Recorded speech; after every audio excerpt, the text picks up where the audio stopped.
Hello everyone, welcome to back my channel Rimpy सिलाई tips में। तो आज की इस वीडियो में हम आपके लिए लेकर आए हैं फ्रंट पार्ट के ब्लाउज़ की डिज़ाइन। और इसका हम जो मेज़रमेंट है स्क्रीन पे दे दिए हैं, इसी के अकॉर्डिंग हम कटिंग करेंगे। यहाँ पे हम ये लिए हैं लाइनिंग के कपड़े को हमने 4 लेयर में इसे सेट कर लिए हैं। हम फ्रंट और बैक दोनों एक साथ ही कट कर लेंगे। और बाकी जो एक्स्ट्रा था उसे हम स्लीव के लिए निकाल लिए थे। 2.5 इंच हम गले की चौड़ाई रखेंगे और जो शोल्डर है 3 इंच हम शोल्डर रखेंगे। इसको मेज़रमेंट को ध्यान में रखते हुए आर्म होल हम 5.5 इंच रखेंगे, क्योंकि बैक गला जो है डीप रहेगा। इसकी वजह से हम यहाँ पे जो आर्म होल है 5.5 इंच ही रख रहे हैं। 1.5 इंच की गोलाई देते हुए फ्रंट और बैक दोनों पार्ट की गोलाई कर लेंगे। यहाँ पे हम फ्रंट गले लेंगे। फ्रंट गले हम 6 इंच रखेंगे, ज़्यादा ब्रॉड नहीं रखेंगे। आप अपने अकॉर्डिंग ब्रॉड रखना चाहती हैं तो 7 इंच तक रख सकते हैं। और इस तरह से इसे हम राउंड नेक में शेप दे देंगे। और यहाँ पे लंबाई भी मेज़रमेंट कर लेंगे। तो ये लंबाई टोटल है 16 इंच। 14 इंच की लेंथ हमारी तैयार होगी। फ्रंट वाले पल्ले बैक वाले पल्ले से 1 इंच एक्स्ट्रा लगते हैं, वो टक्स वगैरह लगते हैं, बेल्ट वगैरह, इसीलिए। और यहाँ पे हम फिटिंग की मार्किंग कर लेंगे। तो फिटिंग 11.5 इंच है, वो हम इसलिए रखते हैं 1/2 इंच एक्स्ट्रा, क्योंकि हम अंदर की साइड गुम सिलाई लगाते हैं। तो जो भी आपकी फिटिंग हो आप उसी के अकॉर्डिंग कट कर लें, और 2 इंच एक्स्ट्रा मार्जिन लेते हुए। तो यहाँ पे हम ये आर्म होल कट कर लेंगे। उसके बाद ये दोनों पार्ट को अलग अलग कर लेंगे। बाद में हम नेक वाले पार्ट को कटिंग करेंगे। तो हम एक पार्ट को इस तरह से साइड में कर लेते हैं और दूसरे वाले पार्ट को रख के हम कटिंग करेंगे। तो यहाँ पे हम लंबाई का मेज़रमेंट रखते हुए 13 इंच पे हमने यहाँ बेल्ट के शेप दिए हैं। आपका जो भी बस्ट पॉइंट हो, बस्ट पॉइंट से 2.5 या 3 इंच के नीचे आप रख सकते हैं। बस्ट पॉइंट जो है 10 इंच पे निकाले हैं, इस तरह से मार्क कर लेंगे। पॉइंट को मार्क रखते हुए इसे हम जिस तरह से हम टक्स लगाते हैं सेंटर वाली, तो टक्स को मार्क करेंगे और सीधी लाइन ड्रॉ कर लेंगे। सीधी लाइन ड्रॉ करने के बाद यहाँ पे हल्का सा हम शेप देंगे। जितना कि हमें टक्स बनाते हैं सेम उतना ही हमें शेप देना है, कि करीबन 1.5 इंच के या 2 इंच के आसपास से रख सकते हैं। और इस तरह से हल्की में ही प्रिंसेस कट के शेप में मिलाते हुए इसे हम उतना पॉइंट तक ही कट करेंगे। और यहाँ बेल्ट का थोड़ा सा नुकीला वाला शेप दे देंगे। तो आज का जो हमारा ब्लाउज डिज़ाइन है बहुत ही लेटेस्ट है। और यहाँ पे जो पॉइंट वाले टक्स हैं उनको हम कट कर लेंगे। इसके बाद राउंड नेक जो है उनको कट कर लेंगे और आर्म होल का शेप दे देंगे हल्का सा। यहाँ 1/2 इंच की शेप कट किया जाता है, क्योंकि फ्रंट वाले पल्ले को हल्का सा शेप दिया जाता है।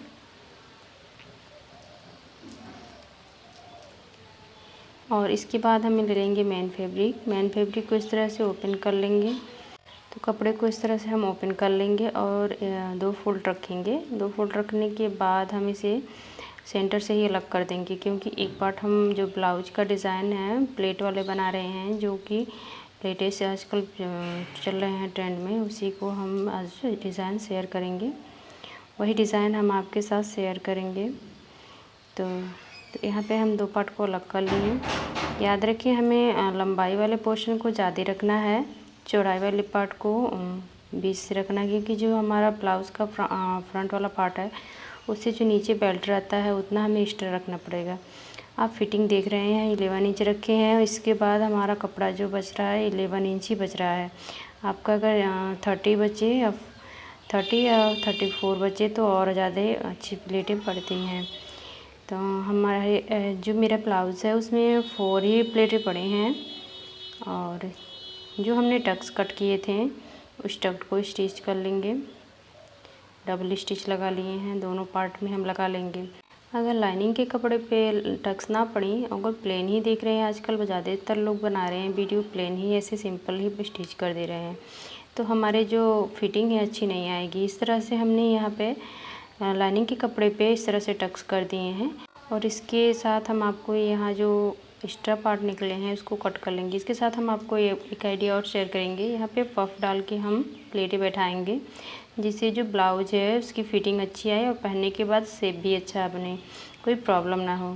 तो यहाँ पे हम क्या करेंगे, लाइनिंग के कपड़े पे सेंटर वाले पॉइंट को मिलाते हुए पिन से सेट कर लेंगे। पिन से सेट करने के बाद पहले हम नेक को स्टिच कर लेंगे। इस तरह से।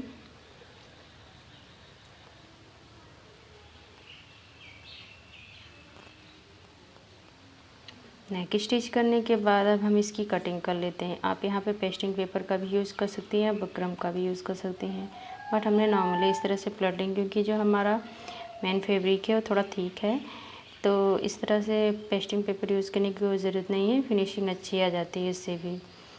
अगर आप लगाना चाहती हैं तो अपने अकॉर्डिंग लगा सकती हैं। और अंदर की साइड हम इस तरह से दाब सिलाई दे देंगे। दाब सिलाई लगाने के बाद ऊपर से हम फिनिशिंग की सिलाई दे देंगे। तो प्लीज़ अगर आप हमारे वीडियो में पहली बार आए हैं तो प्लीज़ चैनल को सब्सक्राइब कर दीजिएगा, वीडियो को एक लाइक कर दीजिएगा, ताकि हमें भी थोड़ा मोटिवेट रहें आपके लिए अच्छे अच्छे ब्लाउज डिज़ाइन लाने के लिए। तो यहाँ पे हमने इस तरह से स्टिच कर लिए हैं। और स्टिच करने के बाद यहाँ पे हम देख सकते हैं दोबारा एक बार फिर से हम पिन को सेटअप कर लेंगे।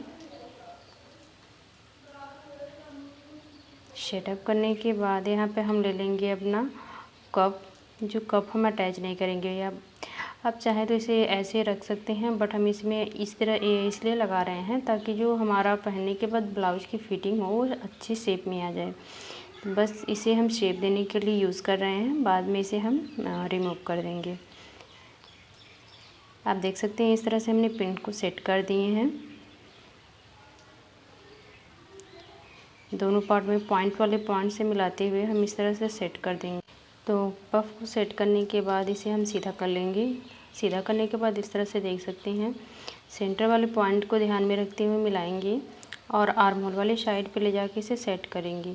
तो इस तरह से हमारी फ्रंट वाली पार्ट की जो प्लेटेड वाली डिज़ाइन है वो रेडी करेंगे हम। तो यहाँ पे हम आलपेन ले लेते हैं, इसको हम सेट करेंगे। तो एक के बाद एक हम 3 स्टेप में सेट करेंगे, क्योंकि हमें पफ का भी ध्यान रखते हुए करना है। तो इस तरह से हम इसे सेट कर लेंगे। 1 बाय 1 हम इसी स्टेप से लगाते जाएंगे और पिन को सेट कर लेंगे।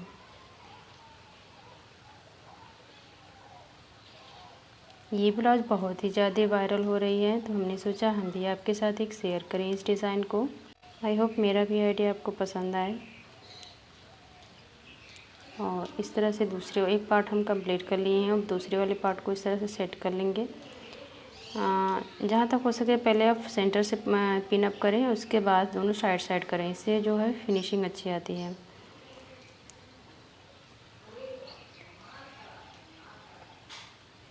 तो यहाँ पे हम सेट कर लिए हैं। 4 प्लेटेड बैठेंगी।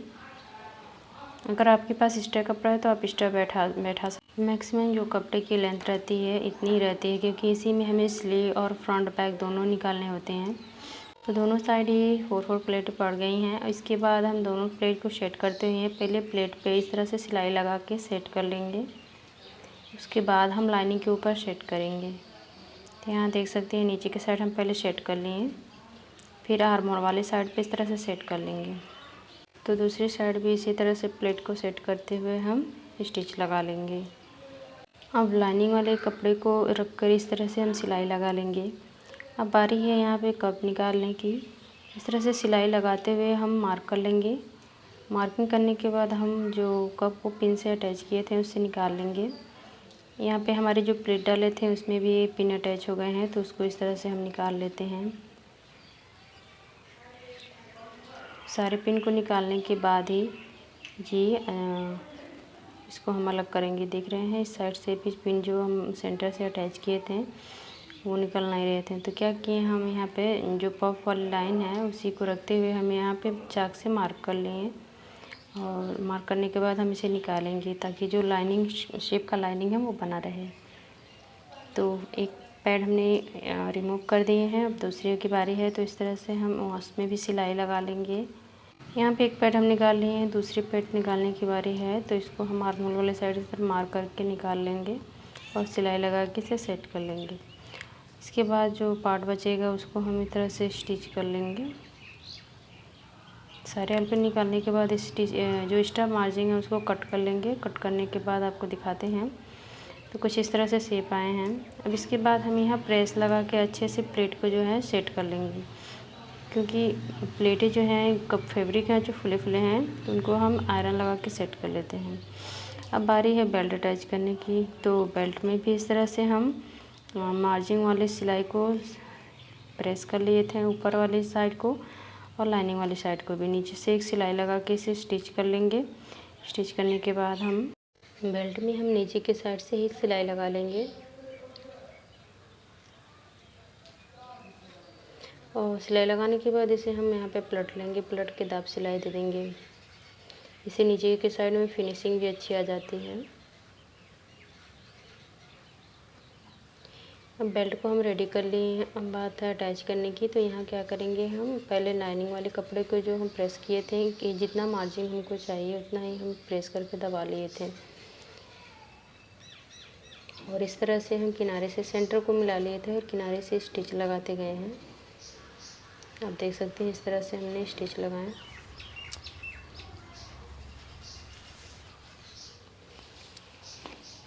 स्टिच लगाने के बाद यहाँ पे लेस की बारी है। तो यहाँ पे हम कॉर्नर वाले लेस ले लेते हैं। आपके पास जो भी मैचिंग का लेस हो उसे यूज कर सकती हैं।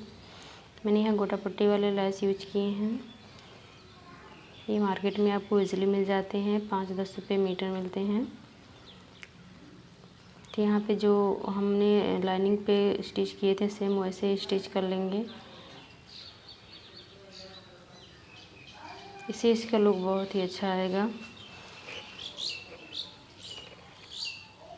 इसके बाद ऊपर से हम मेन फैब्रिक रख के इसे स्टिच कर लेते हैं। ये प्रेस करने से हमारी जो सिलाई में फिनिशिंग अच्छी आती है। आप इस तरह से प्रेस करके ही स्टिच करें।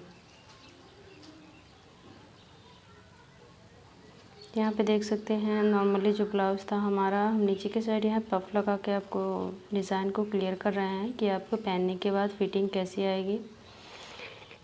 आप देख सकते हैं बहुत ही अच्छी फिटिंग आएगी, क्योंकि नीचे के साथ हमने टक्स अटैच किया, टक्स को सिले थे। इससे हमारे जो पॉइंट है पॉइंट बने रहेंगे और प्लेट भी है एक बराबर इक्वल दिखेंगी।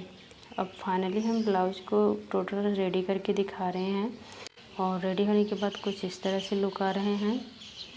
यहाँ पे कफ नहीं है और बैक वाले पार्ट ये हैं। तो बैक का डिज़ाइन हम आपके साथ जल्द ही शेयर करेंगे। और स्लीव में हल्के हल्के प्लेट डाले हैं और इसमें भी हमने लेस की यूज किए हैं, जिसकी वजह से इसकी डिज़ाइन जो इक्वल आ रही है। तो आप भी अपने ब्लाउज़ में इस तरह से डिज़ाइन डाल के लेटेस्ट डिज़ाइन बना लें। बैक में हमने हुक लगाए हैं और डोरी लगाए हैं। आप भी अपने ब्लाउज को इस तरह से नए लुक दे सकते हैं। अगले वीडियो में मिलेंगे हम कुछ नए टिप्स और डिज़ाइन के साथ। अब तक के लिए बाय बाय।